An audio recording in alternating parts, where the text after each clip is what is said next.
Hello and welcome to the Connection Compass podcast. I'm your host, Andrea Louise Evans. Today on the podcast, I'm joined by Akashic Records mentor Jackie Cowie.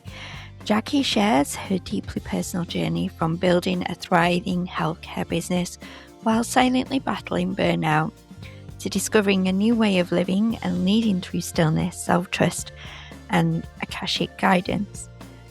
Today, we explore the survival loops that keep so many women stuck and why burnout isn't always solved by taking a holiday, the power of the void during life transitions, and how reconnecting with ourselves can transform not only our well-being, but the way we serve others. Hello, good morning, Jackie, and welcome to the Connection Compass podcast. It's so lovely that you're here. For our listeners, please could you share a little bit about yourself, please? Yes. Hi. Thanks, Andrea, for having me. I've been looking forward to this all morning. I'm the Akashic Records mentor, and I lead service-based women from burnout to prosperity. So rich in time, energy, magic, and money. I want them to be able to serve their life's work from capacity. I want them to be able to sell their life's work from sovereignty and experience the richness that their life's work was always meant to give them. You haven't always done this, have you? So for 20 years or more, you were a chiropractor. So can you tell me about life as a chiropractor, building your business over 20 years, what you loved, what were the challenges?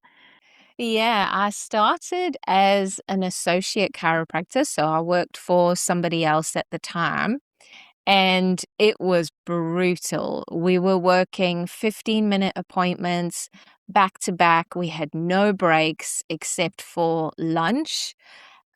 I was working between 4 different clinics, so I was driving a lot as well. And about 2 years in, I had my first episode of burnout. My boss went on holiday, so I was locuming and seeing all of his patients as well. And he came back from his holiday, and I said to him, "Can I please have a word?" We went into his treatment room, and I just burst out crying. I was so exhausted. So the advice is always, "Oh, good, you just need a holiday. That's all. You just need a holiday." So I carried on like that with him for many, many years, and then eventually reached a point where I thought, okay, this is as far as I can go in this situation. Let me see if I can do this on my own. And that's when I started my own business.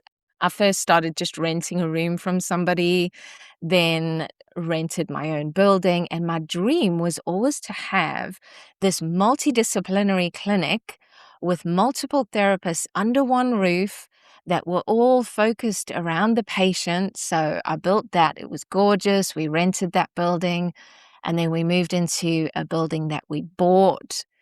And in the background, so front facing, it looked brilliant. I had a wait list of happy clients. I had a great reputation. I, had the beautiful building and the lovely car and all those things.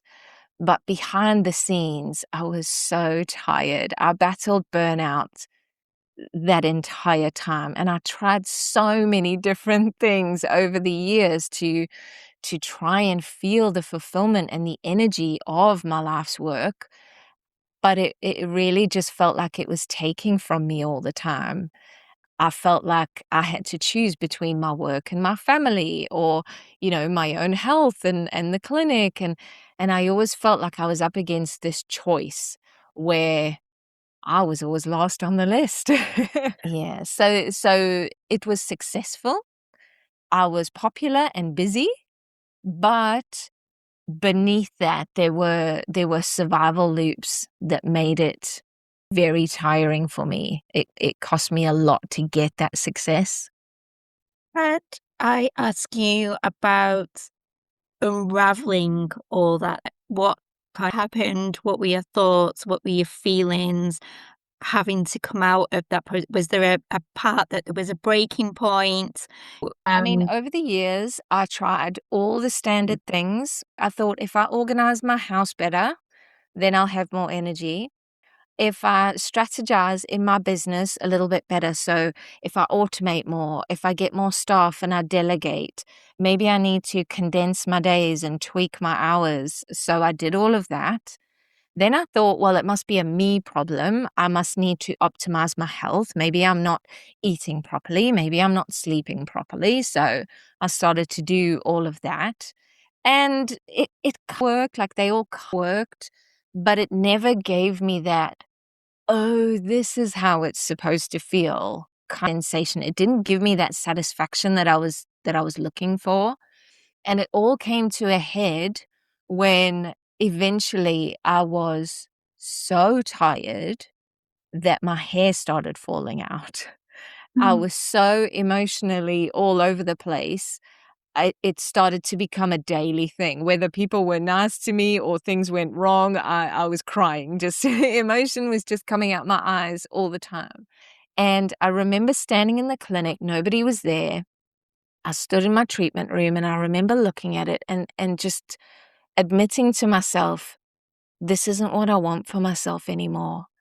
You know, there's got to be more than this. It cannot be that just because you're here in service, just because you have a skill that improves other people's lives, that you can help them heal. There's got to be another way to do it other than doing this to yourself constantly. So that was the moment where I thought, okay, because admitting it, that is the hardest part. Admitting it to yourself is the hardest part. And then I restructured. I simplified everything. I stripped everything right back. And I just kept saying to people, I don't know what's going to happen. I don't know what this is going to look like, but I just need space.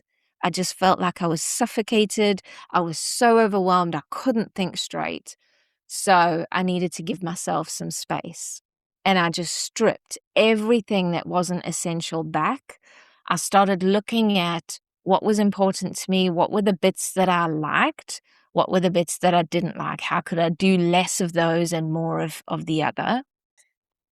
And that was how I started. And then I started to come to this realization of, oh, you've actually outgrown how you were working and who you were serving and what you were offering.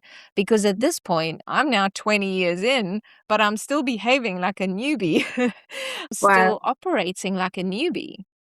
So Mm. that's when some restructuring around what I was offering, who I was speaking to, what I was charging, that's when that restructuring came. But it was all after the internal shifts.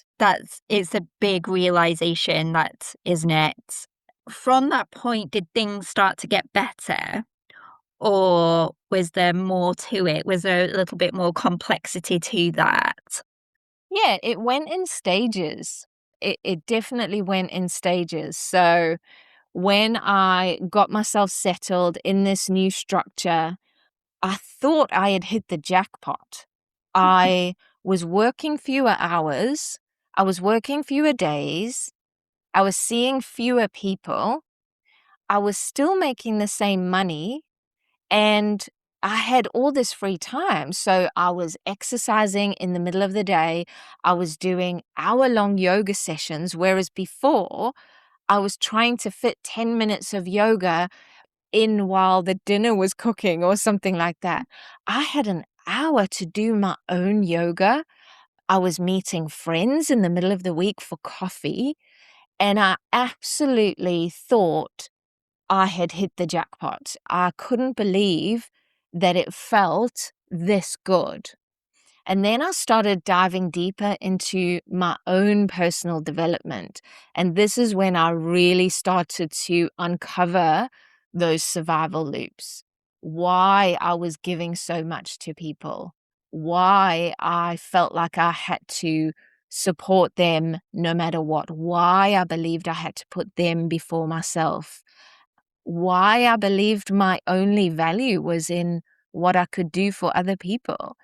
And I started to with my energy bodies that I learned from being a yoga teacher and the Akashic Records, I started to rewrite all of those beliefs, collapse those survival loops, and then found myself in a whole new place of freedom going, oh, wow. Now, not only does my work feel good, but now internally I actually feel free. I am operating as a completely different woman now. And that's when I moved into mentorship, because I remember clearly I was sitting on the floor, cross-legged. I'd just been meditating. I'd just been in the Akashic Records. And I came out of that meditation. And you know, when your eyes pop open really quickly, like you're surprised. And I just thought, oh man, I got to go teach other women how to do this, because this is incredible. And if everyone was serving their life's work from where I was then, not where I was 20 years ago, you know, the entire healthcare industry, the service-based industry, it would be completely different. So that's when I moved into mentorship, but it was definitely stages. And what I will say is, for anybody who's in the pivoting, rebuilding phases, from the outside, it can look kind of messy, and people can look at you and think, oh God, she doesn't know what she's doing, what direction she's going in. But you are refining. I want you to know that you are refining. It's not that you're pivoting. It's not that you don't know what you're doing. You are just refining who you are becoming. And the other thing I will speak to around that particular transition is anything that falls away was illusion. The only thing that ever falls away was illusion. It wasn't meant to be. It was never yours. Because the truth is, in that rearranging, some stuff does fall away. Some of my patients didn't come with me. Some of my patients were angry with me because of what I did. And so you start to learn that personal power piece to be able to keep your center even when other people don't like what you're doing, but you know internally that it's the right thing for you to do. So if anybody's listening and is in that stage, I would have found that information very helpful to have at the time. I I think it is a really important piece of information because these transitions don't happen overnight, do they? It's a process that you often come to. There's a learning, there's an understanding, there's these light bulb moments, like you were saying, when you were standing in the treatment room and you had that realization that this wasn't serving you anymore. And it's such a big thing to understand when you've put so much effort into something that you do need the space and time to process it, don't you? So it just doesn't happen overnight. And there were various stages. I had become a yoga teacher somewhere in the middle of all of that as well. So I ended up walking away from teaching yoga classes, and people were saying to me, "But you're so good at it. Why are you leaving?" And it's just this internal knowing that that was a puzzle piece that you're meant to take into the next part. It doesn't mean it was bad or wrong or you did anything wrong. It was just that now you're going to take that into the next thing.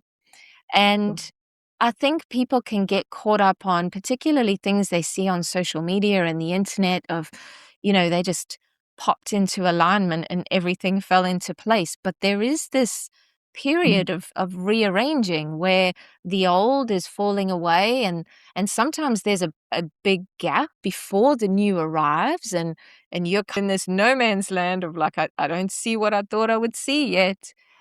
But in that space, you're learning those internal foundations. You're learning how to trust yourself. You're learning how to accept yourself. You're learning how to believe in yourself, so that the new has got somewhere to land.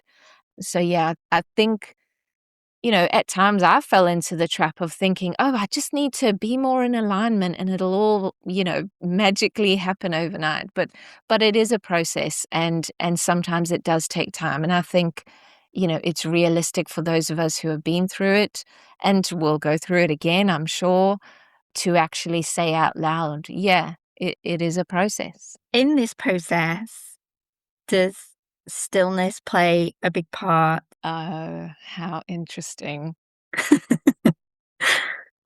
For me, stillness played a huge role in this.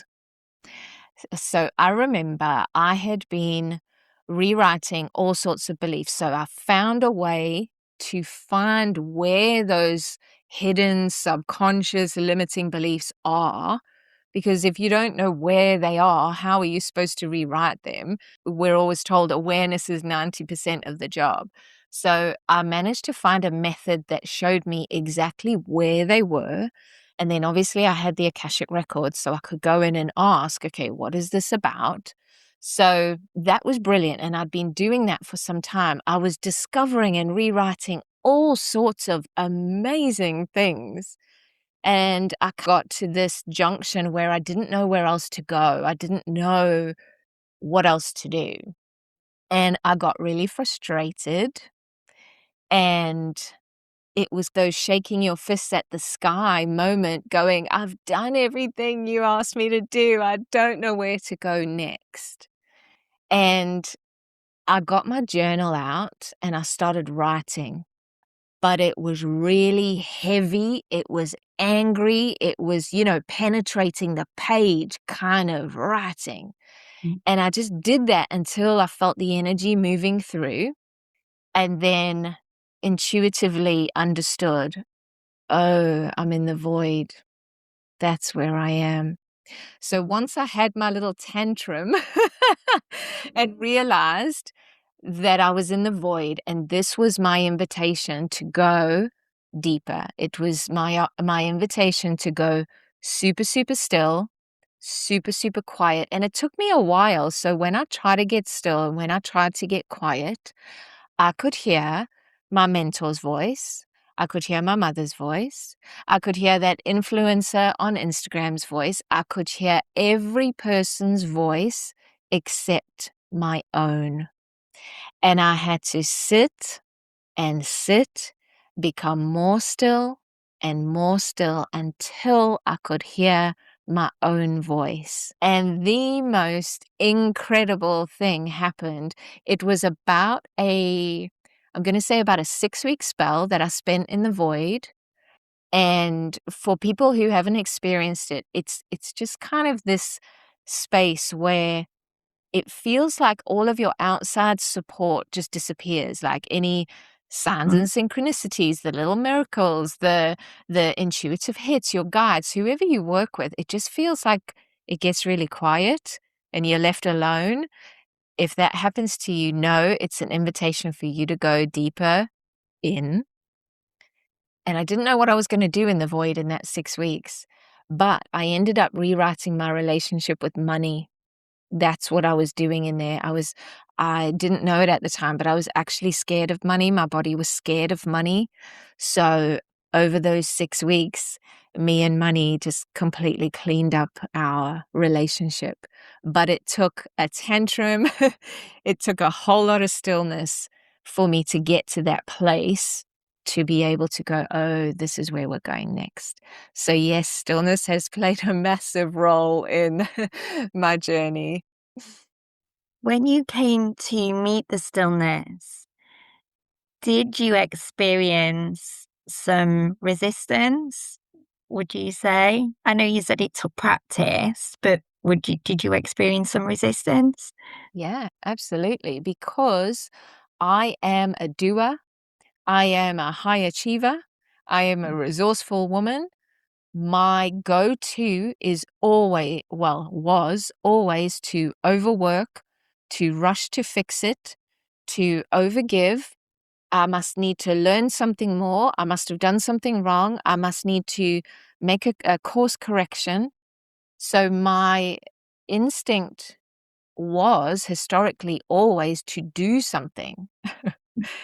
So to be asked not to do anything, it took some practice and there was resistance and there was overthinking and my mind got involved and told me I should be doing something else and I was doing it wrong and aren't I rubbish and all those little chit chats. So yeah, there was resistance and it took me a while, but again, you just come up with a deeper level of self-trust again. But yeah, there was definitely resistance because my instinct was to do something, to work harder, to figure something out. I must need another course, or there must be something that I'm missing, when really I just had to just be still, be quiet, and listen.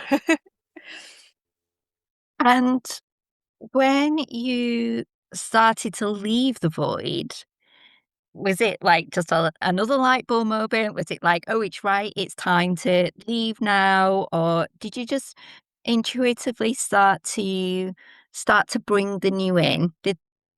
Yeah, I feel like I had gone through my process.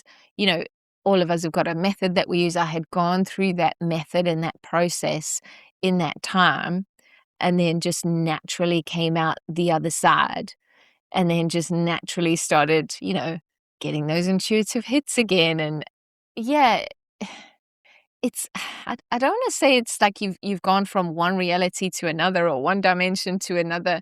Mm, It's I would say one level of presence to another.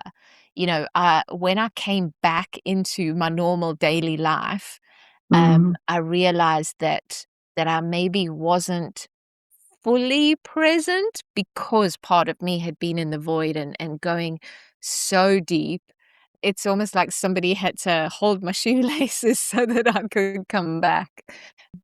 But then, yeah, when you come back, it's like, oh, I'm back in the room. Amazing. mm. I hadn't prepared for this question, but I think it's quite an important question because it's something that I recognize in myself that's come up for me recently. And earlier in the journey when things started to fall away and break away and you were changing, was there a little bit of loss of the sense of trust in yourself? And then when you were in that void, did the relationship return and deepen in the trust and faith in yourself? This is so good because if I had a penny for every time I went in my Akashic Records and I was told, you need to trust, you need to learn how to trust, you need to just have faith, it's all unfolding for you. And my friend and I actually were talking about it this week because where we are now with our trust is not where we were then. We were hanging on by our fingernails, being told to trust, but hanging on by our fingernails going, are you sure? Are you sure this is the right thing? So my level of self-trust was not always like this. And when things are not unfolding the way you thought they would, or particularly at the speed that you thought they would, that knocked my self-trust even more. Because Mhm, then I started to think, oh my God, have I made a mistake? I've listened to this information and this message that's coming through me, but maybe I got it wrong. So it actually made my faith waver and it made my self-trust wobbly first. And then as I kept going, you pick up little bits of evidence because we are still in a human body. I came from a biomechanical background, scientific, medical. I still do need evidence, even though I spend 50% of my life with my head in the clouds. I still do need evidence. So as I kept going, I would pick up these little nuggets of, oh, I trusted myself there and this did happen. But a lot of that was retrospective. It was looking back. And mhm, then when I had enough little tiny pieces of evidence, when it came to a bigger situation, I could lean on that and I could go, okay, but remember when da da da happened? Let's see what happens if we just trust. mhm, So so yeah, that has been a huge, huge part for me, the self-trust. And it took a long time. Whereas now, my friend and I were literally just talking about this. Now we're in that place where I don't need to analyze it. I don't need to understand it. I don't need to know the how. I'm just trusting what I'm getting in the moment and I'm moving on that. But boy, did it take me quite some time to get there. Yeah. Yeah. It's almost as if we have to relearn that trust and faith in ourselves is an anchor, is part of the foundation that we grow in, and that we have to be unmovable in that, don't we? So how has that trust and faith in yourself now created a foundation for what's coming next, Mm. In or what yoga, has come next? you'll know there's this phrase called root to rise. Mm, And that's why those foundations are so important. That is why building that internal sense of security, that internal self trust is so important, because you can only go as high as those foundations are solid. So everything starts there. And I feel like every time you want to go a bit higher and a bit bigger, first you have to go a bit deeper, and you have to, solidify those foundations even more. So yeah, I look back at that version of myself, and I was so scared to move. I was so scared to make changes. I was so scared to experiment. My sense of security was in my business. It was in what I earned. It was in how successful I was. It was in money. It was in all these things that were outside of me. And now I have this internal sense of security where I actually don't need my business or my bank account or my relationships or the world or the government. I don't need any of that to look a particular way for me to feel good. And so that's what allows me to move forward and experiment. And sometimes it works, sometimes I fall on my face. But even when I fall flat on my face, I've learned something. So I'm far more detached from, whereas before I would label that as a failure and a mistake, and I would contract even more, and I would be more risk averse. Whereas when you have that trust, you can go, okay, that didn't work, but what did I learn? Get up and go again. So it tends to not hurt as much as it used to. I'm not taking it as personally as I used to. So it means that you can start to, grow and expand a little bit faster, because you're not overthinking everything like I used to. yeah. Wow. At what point did you start to bring in the Akashic Records into your work? How did you discover them, and how did that come into play into your work, or has it always been there? No, when I said to you that I was telling everybody, I just need space. I just need space. Don't know what's going to happen. It was in that period where I was on Instagram and I saw on this woman's stories, she was doing this free workshop, and it was on clair abilities. So your claircognizance, clairsentience, all of that. And she was Canadian. So I checked the time difference and I could make this workshop. So I thought, oh, I'll do that. And one thing led to another, and I ended up on a call with her. And I ended up signing up so that she could teach me how to read the Akashic Records. I didn't know this woman. I paid her £10,000, and I had never had an Akashic record reading. We got to our second or third session of mentorship, and she said, Jackie, have you ever actually had a reading? And I said, no. She said, well, we better do that. So when I tell you that you are being divinely guided, always you are being divinely guided. It Mm. turns out I had listened to a podcast that this woman was on 6 months before. I don't really remember it, but I was flicking through my journals and there was her name. So on this particular page, it says, pay this person, don't forget to call this person. And in the middle of the page is this woman's name. And then underneath, it's like, don't forget to buy milk, blah, blah, blah. So it was just a divinely guided thing. But I was a chiropractor at the time. So how do I make these two things go together? And now I realize that's why I needed the yoga piece, because without the yoga philosophy, without the energetics of understanding your energy bodies, the chakra system, I would never have been able to marry what I knew about the body with what I was learning about consciousness in the Akashic Records. So the yoga was the piece in the middle that I needed to bridge those two things. Yeah. But again, I need evidence. So it took me a lot of time to believe what I was getting was real. It was useful. It was helpful for people. So again, that was another massive pivot for me, was to actually be open about that kind of thing. The more you became open, did because I think it takes a lot of trust and faith when we're working from a biomedical or a scientific point of view. It does take a lot of trust in the unknown and the modalities that open us up spiritually. But when you did start to lean into that, did things start to open up? Did you start to explore more possibility and potential, or was that already there within you when you just sensed that there was more for you? When I started weaving it in, it took me months and months and months.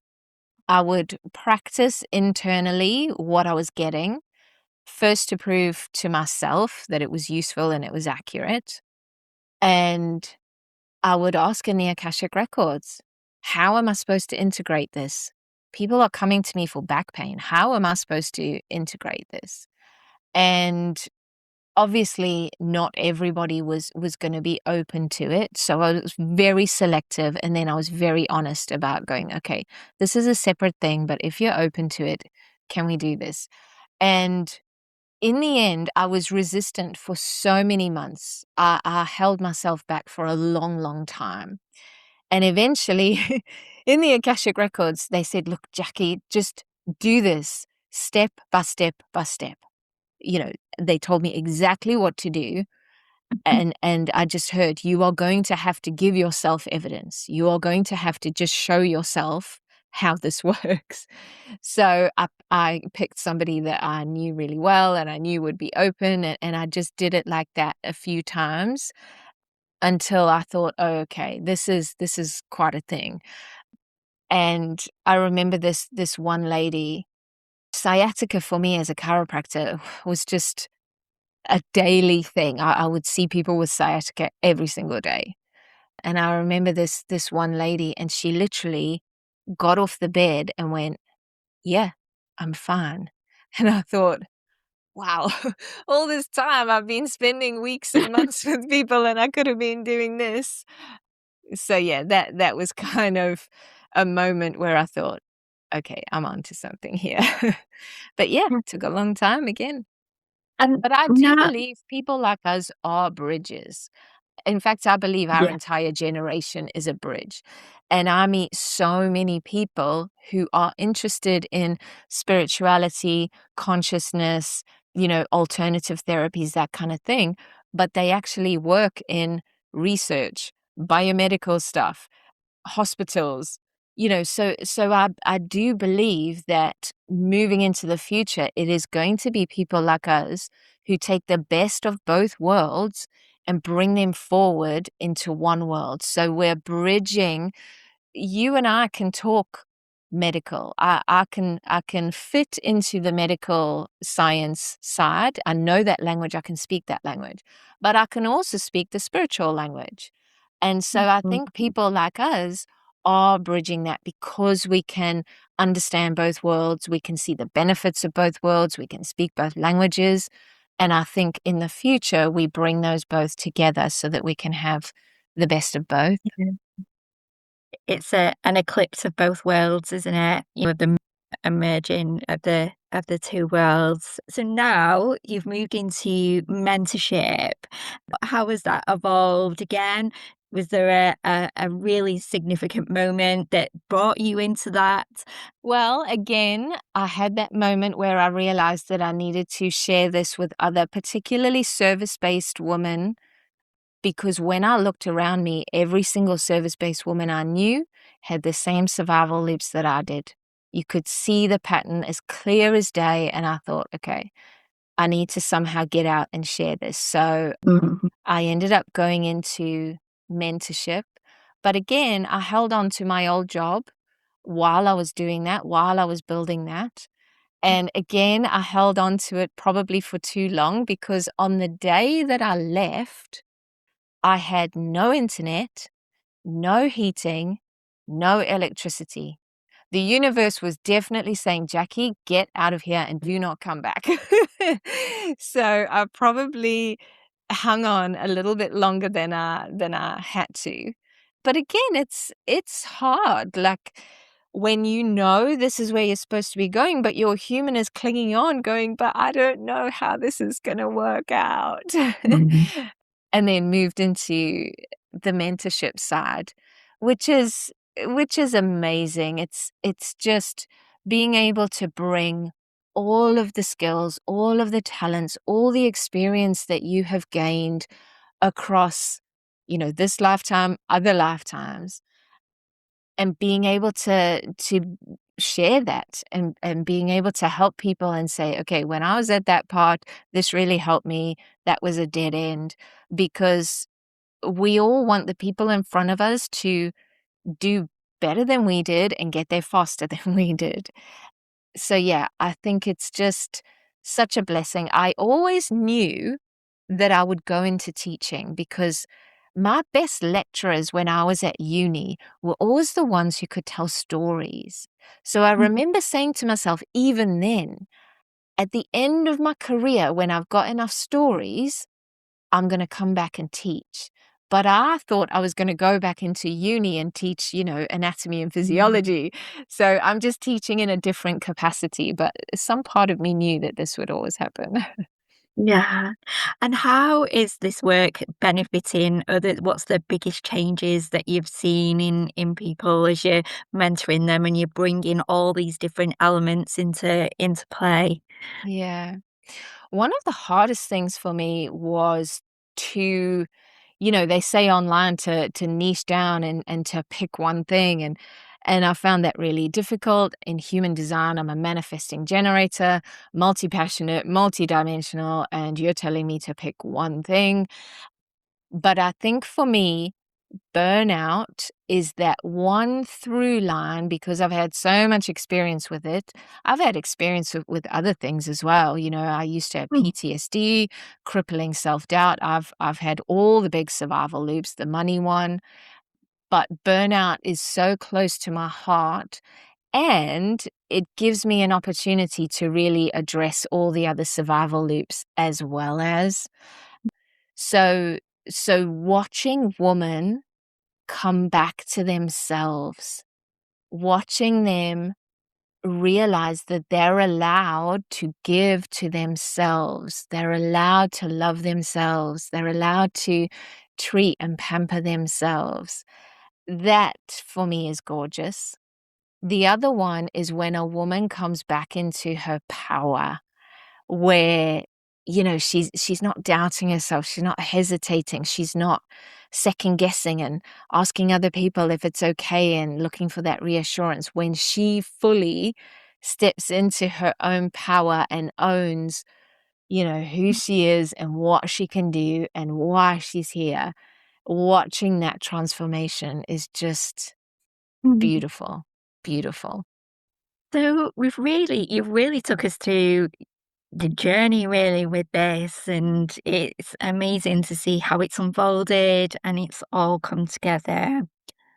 When you look back from the beginning to now, can you see a almost like a divine timing in it all to where we are in the current context of the modern world and why all this work is needed in this time now? Yeah. Yeah. Absolutely. I mean, I was just a service-based woman trying to share my life's work with as many people as possible. I was in survival. I was just trying to survive every day. And now that I am where I am and I've gone through this spiritual journey, personal development journey, whatever you want to call it, it's really a journey back to yourself. And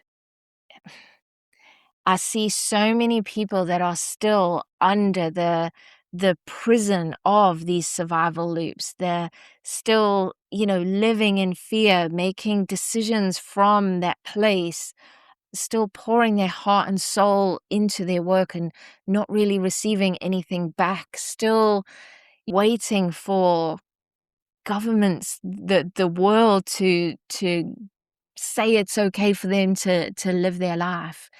And I think if more people could get to this state, and it's happening, you can see the ripple happening across the world.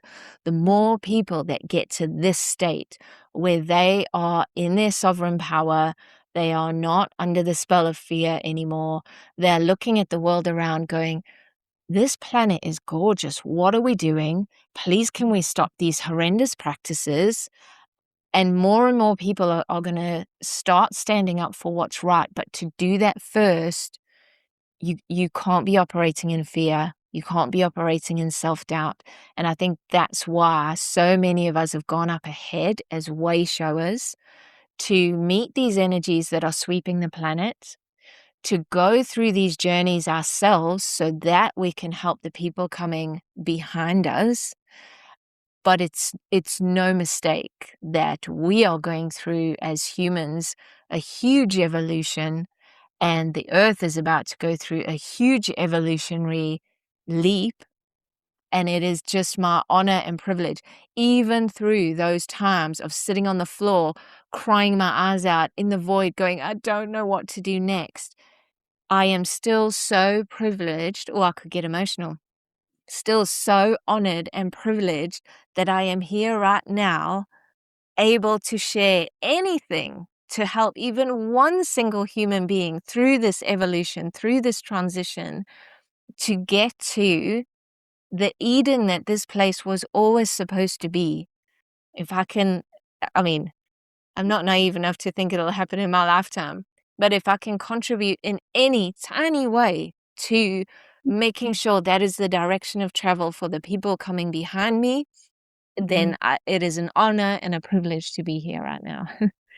And I'm in total in agreement. And I think there's something about how many of us have been working isolation in these voids, but now we're finding each other, we're coming together, and we're realizing that we're having very similar experience, although we've done it alone, Yeah. that the reason, the purpose behind it is something bigger. And I agree. I we might not see it in our lifetime, but we can certainly start. And because we've lived it ourselves, we know that it's possible, and we can share that with others as well. Gorgeous. Yeah. So what is next for you? What's your next plan? So my plan right now is just to become more visible, to get the message and the medicine out to more people, and just watch that ripple go out. I absolutely love my work. I love this journey. I see so many humans that are not super in love with life right now. I see so many spiritual people and light workers who just want to go home wherever they think home is. And I just love being human, and I love being here right now, even though it's tricky. I mean, personally, I'm actually going through a really tricky challenge right now. And even through the personal challenges, I always know, number one, it's always happening for us. Even if I can't see it, even if it doesn't look like it, it is always happening for us. So even in these moments, I still just every moment want to grasp it and just hug it and hold it close, because ultimately it's only just it's a blink of an eye, isn't it, that we're here. So yeah, I just want to enjoy every moment that I'm here. And just before, there's just one question. A question's for you. Do you have a favorite song? Do you have is there a song out there that you really love, a piece of music? Andrea, I do not have a favorite song, and I can't believe you've unpicked this live on your podcast. I do not have a favorite song because I am the worst singer on the planet. I am the worst. When I sing, animals leave the room. Oh. It is actually a joke amongst my friends that it's the most horrendous singing you have ever heard. I always joke that if we're ever under attack, I'm just gonna go outside and sing, and people will just leave. They will just run. So, no, I like to sing, I just can't do it. But no, don't have a favorite song. Oh. Thank you so much for your time and energy today. It's just been a wonderful conversation. I really love having these conversations and they're truly beautiful. Thank you. Thank you for providing that place for us to connect because I think you're right. We all did so much work, went so deep in isolation. And I do feel like we're all coming out now, popping Mhm. our head above the parapet, going, is anyone out there? And so thank you for creating the spaces for these conversations so that we can connect and collaborate and share our information, what we've gathered, because I think every single one of us is a puzzle piece. And together we just make such a beautiful, beautiful picture. So thank you for the platform, for giving us all a voice. Thank you. What a thought provoking conversation that I've just had with Jackie. I felt really heartened when I met Jackie for the first time and we had a conversation about the podcast episode and what we're going to talk about. And it was in that conversation that we discovered that we've been on similar journeys. And it's almost as if there are people, women out there, perhaps men too, that have been sat in the unknown for so long, working on pieces of work, learning about themselves, understanding about themselves, and are now bringing it out into the world to show that there is a different way to be. And I think the world is crying out for us to do things differently and to see things differently. And finally, these pieces of work that have been created in the background are finally coming to the surface to be seen. And that certainly feels the same for me with the Connection Compass framework. So before I leave you today, I just want to give you a date for your diary. So Wednesday, the 23rd of September 2026 at 8 p.m. GMT, I will be presenting the work and the story of the Connection Compass. Next week, I'll have somewhere for you to sign up for that, but for now, just mark it in your diary. And in the meantime, thank you for listening to this week's episode of The Connection Compass. If you think this episode will help someone else, please leave a review. And remember to keep talking, keep connecting for a more interconnected world.